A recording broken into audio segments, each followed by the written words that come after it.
अस्सलाम वालेकुम दोस्तों, तुसीं वेखदे पे ने अपना वतन पंजाब टीवी। मैं तुहाडा मेज़बान अली शेर। जिवें कि डेली निस्बत नाल दोस्तों नूं वीडियो मिलदी है।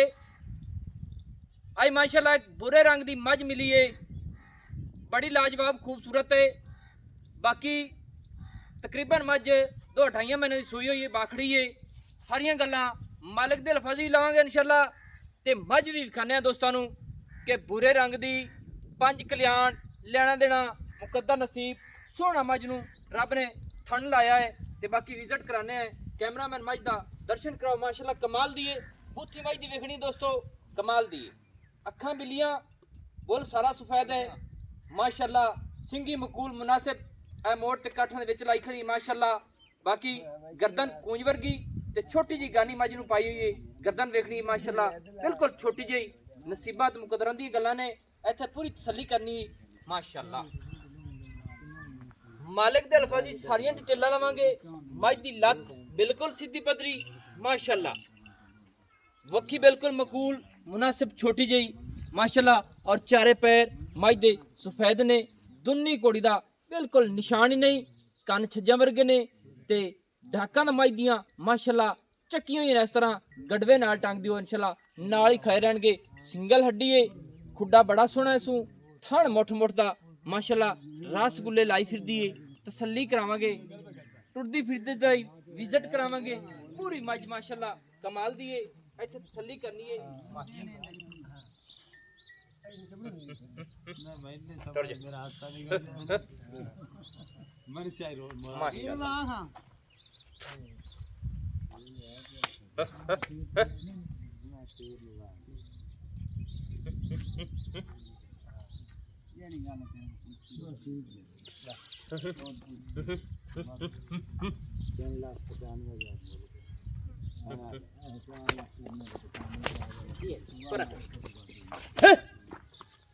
इत्थे दोस्तों पूरी तसल्ली कर लेनी है कि मझ थोड़ी जी कैमरे तो कहल होंदी है, पर मेरा दिल है मझ दा पूरा विजिट होना चाहिए है।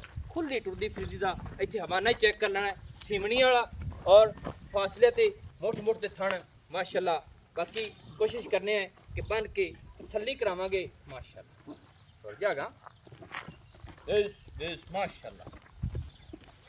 बाकी भाई को पूछने हैं, सारी डिटेल लेने हैं माशाअल्लाह।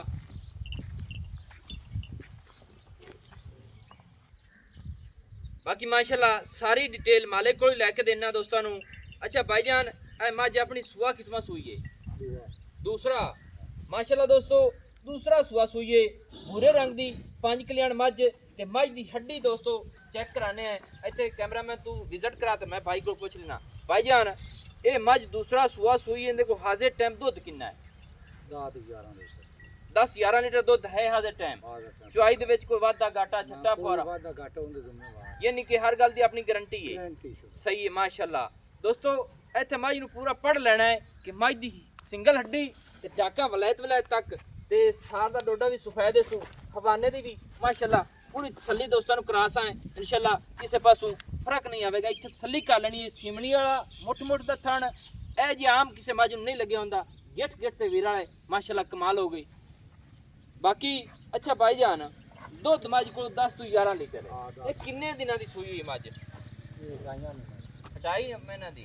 बच्चा केड़ा है सो? कैमरामैन बच्चा विखा माशाअल्लाह। दोस्तों ब्रीडर भी कमाल दा है, अखां चिट्टियां पशम वाला नस्ल जात वाला पूरा इंशाअल्लाह। ते किसे चंगे जोटे दा है? चंगे जोटे दा माशाअल्लाह। ते केड़े घर दी है मझ? केड़े घर दी इथों दी मझ? पीरां दी, यानी कि चिश्तियां दे घर दी। चिश्तियां दे घर दी माशाअल्लाह दोस्तों। ते ए कट्टा भी चिश्तियां दे घर दा होया फिर माशाअल्लाह। सही हो गया। 2.5 महीने दसदा पिया कट्टे दे मुताबिक मैंने लगता 3 महीना दियो सी। 3 महीने ला ले, हां 3 महीने ला लेने। 2.5 ते केड़ा हिसाब होंदा है 15 दिन। दोस्तों 3 महीने दी मझ सूई हुई है, थल्ले 10 तो 11 लीटर दुध दे, लंबाई चौड़ाई हर पास मझ पूरी। ते मझ दा रेट दस सोना जी करी, चोखा ना करी। थोड़ा उच्चा बोल, कैमरामैन जेड़ा ना दूर खड़िया है। 3,95,000 रुपया। इहदे विच कोई प्यार मुहब्बत है? 5,000 दी 3,90,000 हो गया दोस्तों। 3,90,000 रुपया इस मझ की डिमांड है। बाकी ਆਪਣੇ ਵਤਨ ਪੰਜਾਬ ਟੀਵੀ ਤੇ ਹਮੇਸ਼ਾ ਤੋਂ ਵੀਡੀਓ ਲੱਗਦੀ ਹੈ ਔਰ ਲੱਗਦੀ ਰਹੀ। ਇਹ ਮੱਝ ਦੀ ਪੂਰੀ ਲੰਬਾਈ, ਉਚਾਈ, ਚੁਆਈ हर चीज इंशाल्लाह मुकम्मल है, हर चीज की गारंटी है। किसी किस्म का इस मझ च इशू होवे ਤੁਹਾਡੀ ਜ਼ਿੰਮੇਵਾਰੀ। ਕੱਟਾ ਪਸ਼ਮਾ ਨਸਲ ਜ਼ਾਤਾ ਕਿਦ ਤੱਕ ਛੱਡਦਾ ਹੀ ਦੁੱਧ ਕੱਟੇ ਨੇ? 2 दिन अगले 2 थान ਛੱਡਦਾ ਰਹੀ ਹੈ ਮਾਸ਼ਾਅੱਲਾ। ਮੱਝ ਕੋ ਗਾੜੀ ਚੰਗੀ ਹੈ ਹੈ ਹੁਣ ਗਾੜ ਛੱਡਦੇ ਨੇ ਸਹੀ ਹੈ। ये नहीं कि गाड़ी छड़ दें कट्टा माशाल्लाह पूरा भरा भुरे माशाल्लाह। दोस्तों 3,90,000 रुपया फाइनल डिमांड इनकी। तसल्ली विजिट पूरे कराने हैं। बाकी है जी सिंगल हड्डी वाली है जी, खुडे वाली इतनी बरीक मझ आम किधरों नहीं लभदी। ते ये जिहड़ियां बरीक मझां होंदियां ने इंशाल्लाह अल्लाह दे हुक्म नाल दुध भी देंदियां ने ते डाका मझ दियां चक्कियां होई ने। नस्ल च फर्क नहीं है किसी पासों। नंबर अपना होंदा है WhatsApp वाला 0301 65 29 776 तहसीलो ज़िला पाकपतन शरीफ डाक खाना होता। दोस्तों की खातिर अच्छी और बेहतरीन वीडियो लेके हाजिर होंगे। अल्लाह हाफिज़। पाकिस्तान जिंदाबाद।